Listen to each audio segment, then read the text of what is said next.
Hey Bright Suns everybody, I'm back here in Adobe Premiere. We ingested our footage from episode 2 of Board Game Cantina in the last tutorial segment of We'll Fix It in Post. And what's wrong with this picture? This is camera 4, which is our overhead view of the gameplay where we're playing the Clone Wars with our guest, and it needs to be rotated. I could have rotated this footage from my phone before I transferred it to my editing system, but no, I had to create more work for myself. So we're going to fix it. Down here in the editing timeline, you can see this consolidated sequence that we created that includes all 4 of my camera views. And what we want to do is get at just this camera 4 view. If you'll recall, we can switch between the different camera angles, all of which need some sort of correction that I like to get out of the way before I get into my cutting rhythm. So I want to make sure I'm looking at camera 4 and understand where the problem is. So there's actually 2 problems. One is it's rotated, obviously. We want to be looking at it from the same perspective that our guest was looking at it, because that's what the viewer would want to see.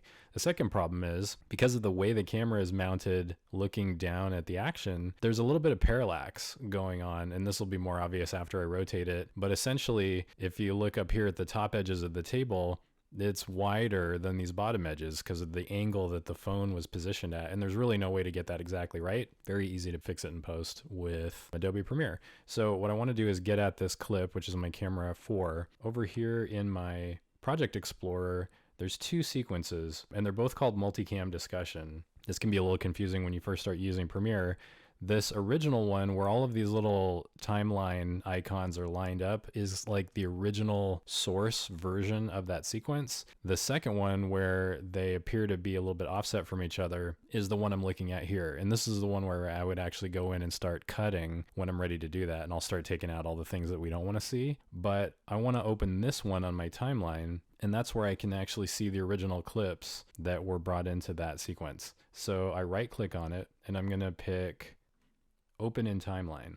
Now you'll notice I still have the consolidated sequence open, but using these tabs here, I can switch over to the one I just opened, which shows me all 4 of the camera views, all 4 of the audio tracks that go with those, plus the audio track from the mixer, which is ultimately the one I'm using. You can notice the other ones are all muted right now. So camera 4, all the way at the top here, gotta squish my view a little bit so we can see it. Camera 4 is that overhead view. And you'll notice it's letting me see past it to all of the clips that are underneath it because they're just in a stack like Photoshop layers.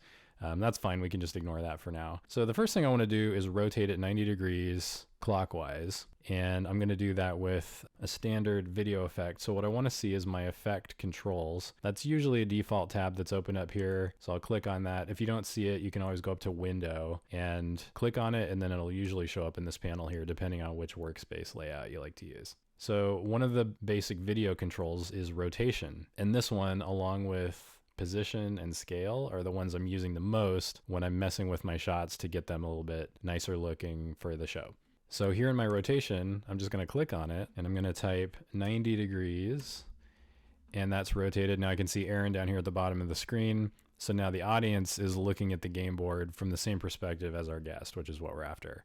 Now you can really see the problem with the parallax. We've got a much wider table over here on the right side than we do on the left. So let's fix that. I'm going to use a video effect called corner pin that makes it really easy to do this. So the first thing I want to do is go into my video effects panel, which is down here in this area. And if you already know the name of the effect you're after, you can just type it in here in the search box and it'll jump you right to it. This one happens to be under video effects and then in a folder called Distort. So here's corner pin, and I'm going to drag this onto the camera 4 video track. You can see it highlighted there. And now I've got some new controls that are associated with that effect that are over here in my effect controls panel. And that's going to let me dial in exactly how I want that effect to be applied. The great thing about corner pin is it essentially lets you treat your video image like it's a piece of fabric that's stretchy, and it's going to give you a pin on each of the 4 corners, hence the name. When I click on it, you can see them just showing up in the very extreme corners here, where you can essentially drag those and it will stretch your image like it's printed on that stretchy fabric, and then you can get each of the corners of the image exactly where you want them. Super cool. So the trick here is where I need to drag these corners is kind of outside the boundaries of my monitor window here. So I need to zoom out a little bit. This control here where I've selected fit is fitting my image to the window. But if I drop it down to like 10%, then I got all kinds of room outside the boundaries of the image to play with. Then I can just easily grab these corners, and as I start to drag them, it's going to start to stretch my image. And it is very slow. There's a lot of lag, and this is actually a pretty good machine that I'm working on here. So you really have to be patient,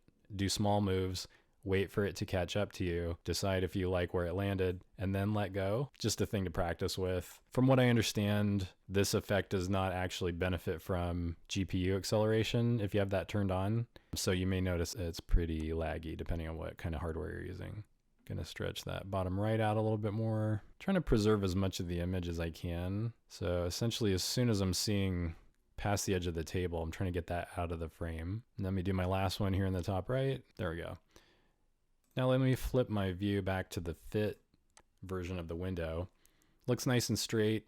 I could continue to zhuzh it if I wanted to. This area on the left-hand side here, I sort of framed it that way on purpose with the camera because I'm toying with the idea of doing some text overlays in here where I'll call out the score, the things that are going on with the cards, or some other type of helpful gameplay info. And then for shots where I don't want that, I'll be able to punch in a little further and start to crop that out of the frame so we can see more detail of what's going on the table. So now I can actually close this view of the sequence, and now that I'm back in my original view, I can jump around anywhere I want on the timeline, and that correction has been made. And the great thing about working with that original source clip is if I had started cutting and now had this chopped up into 100 individual clips and then realized, oh no, there's a correction I didn't realize I need to make. Now I have to manually go through and make that to 100 clips. You don't. You just go in and you make it to that underlying source clip, and it'll be immediately applied to all of those cuts you made. So that's a real lifesaver in certain situations. So hopefully that helps. Thanks for watching. May the force be with you.